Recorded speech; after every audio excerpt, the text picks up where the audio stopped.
कबूतरखान्यावरील ताडपत्री काढण्यासाठी जैन आंदोलकांनी आरी आणली होती। आमच्याकडे तलवार नाही, जैन समाजाच्या मुनींची प्रतिक्रिया। शस्त्र कुणावर उगारणार ते सांगा, आमचीही तलवार उचलण्याची संस्कृती। शस्त्र हाती घेण्याच्या जैन मुनींच्या वक्तव्यानंतर मराठी एकीकरण समिती आक्रमक। शस्त्र काढणार नाही, कबुतरांसाठी शांततेच्या मार्गाने आंदोलन करू। जैन मुनींचा युटर्न, कबुतरांसाठी मी मरायला देखील तयार। 1 लाख लोक आंदोलनामध्ये उतरणार, जैन मुनी निलेश चंद्रजी महाराज यांचं वक्तव्य।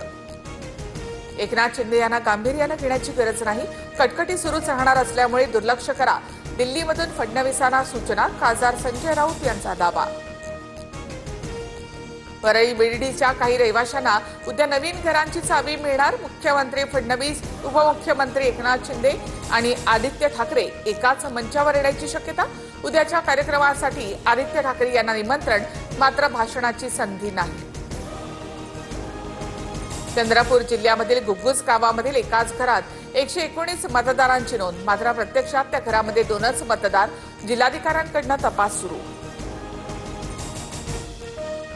मुख्यमंत्री फडणवीसांच्या उपस्थितीमध्ये गणेश मंडळांची बैठक संपन्न, पोलिसांनी योग्य समन्वय राखावा।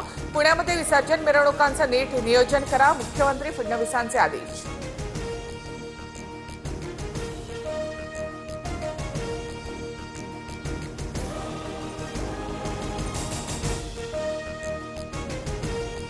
अमरावती जिल्ह्यामध्ये सर्वदूर पावसाची दमदार बॅटिंग, शेतामध्ये मोठ्या प्रमाणावर पाणी साचलं। कपाशी, तूर, सोयाबीन पिकाला मोठा फटका, तर वर्ध्याच्या आर्वीमधील जुनी वस्ती परिसरात नाल्याचं पाणी घरात शिरलं।